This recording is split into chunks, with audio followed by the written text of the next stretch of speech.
fine. Can I get a response as well? I would like to say that all presidents are actors because they always make promises that they cannot keep, such as President Carter's first promises that he made when he first ran for president, such as giving everyone, all citizens of America, a $50 bill so they could spend that and to improve the economy. But Mr. Carter, I am still waiting on that $50 bill to arrive in the mail. Well, I have to say to you that I loved you in all your movies. And that there's more to being a president than portraying to the public.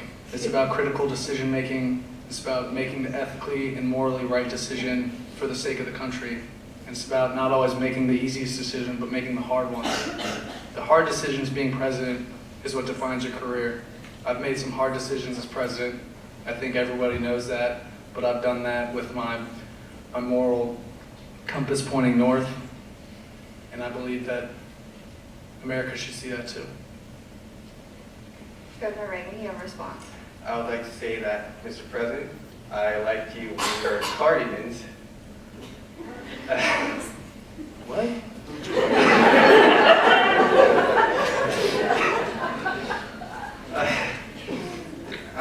What was the question again?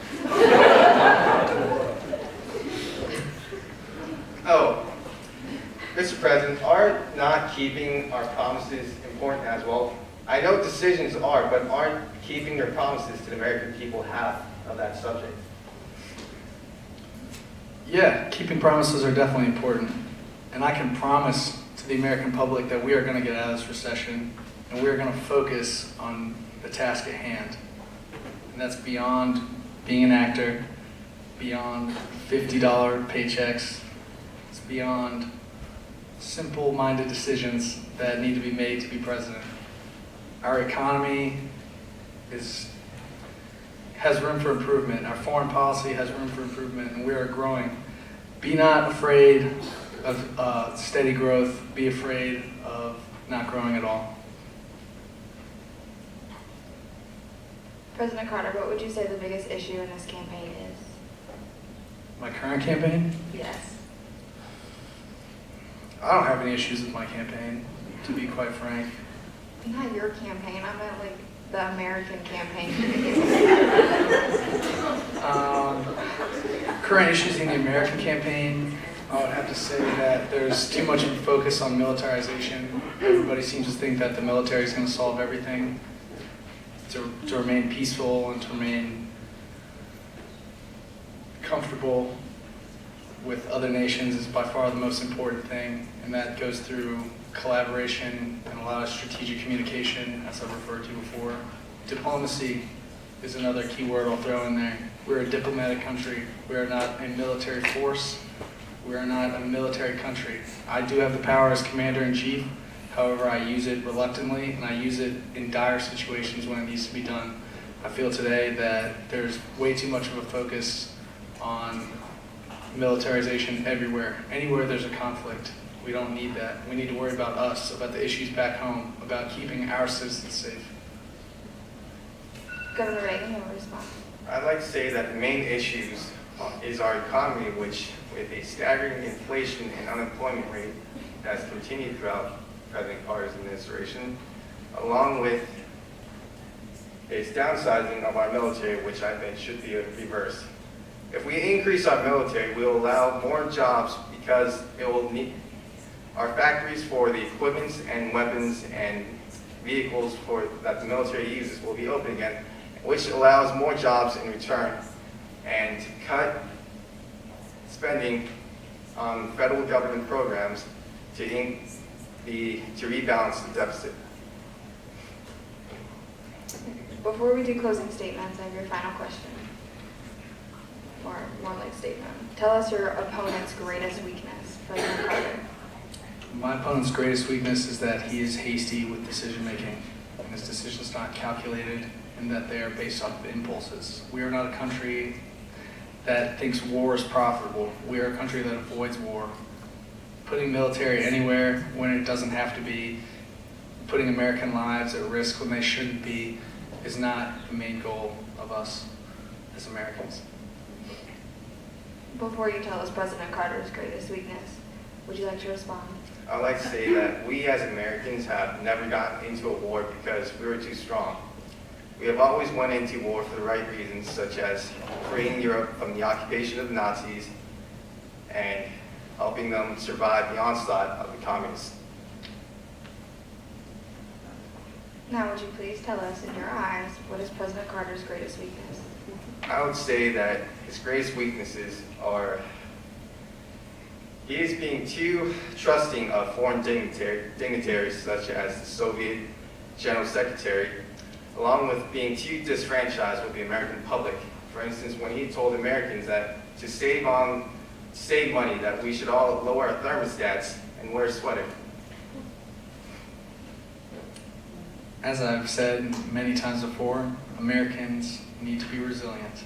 And I will also tell you, America has never gotten into a war because it's profitable. Wars are profitable because they do give jobs to people. And we also put their lives down on the line and they might die.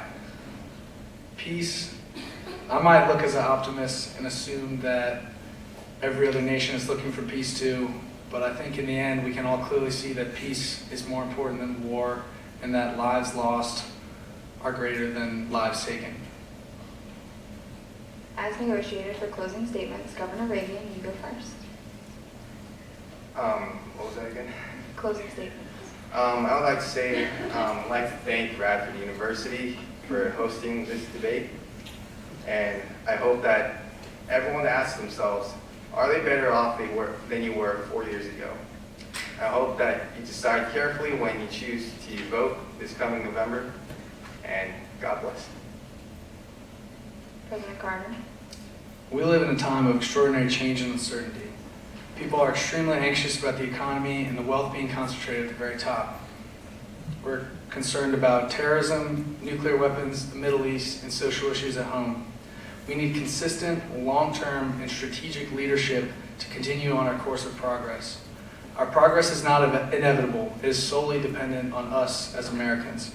Will we respond to the changes in our time with fear, with more war, more added military, or are we going to face the future in confidence of who we are, for what we stand, and the steady, peaceful progress that we are making?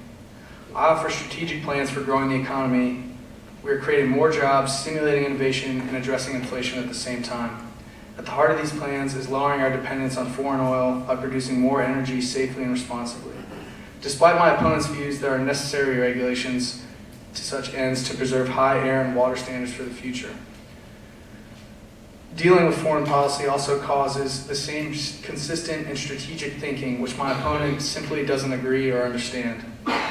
That means peaceful negotiation and diplomacy, not muscle and force, will be prioritized and will lead to long-term security for our nation in these uncertain times.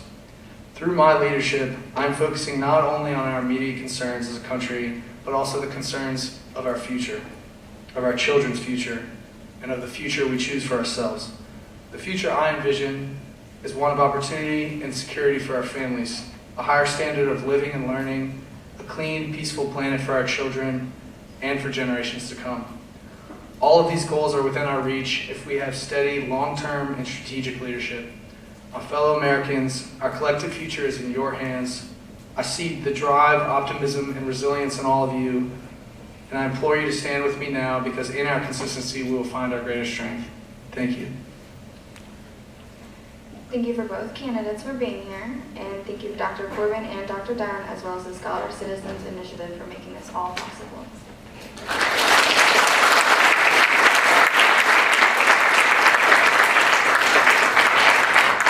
Can you stage? Can you stay on the stage?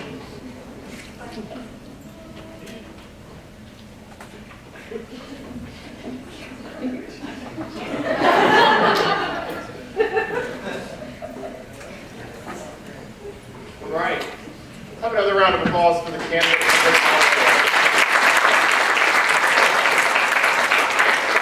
as we know in debates, the debate doesn't really end when the debate ends. You've got to have spin and you've got to have commentary from the media, right? So we're going to turn the stage into our spin room now. So I'm going to ask our TV reporters, as well as we've asked each campaign to send 2 representatives to the stage to discuss the debate and to convince their candidate won.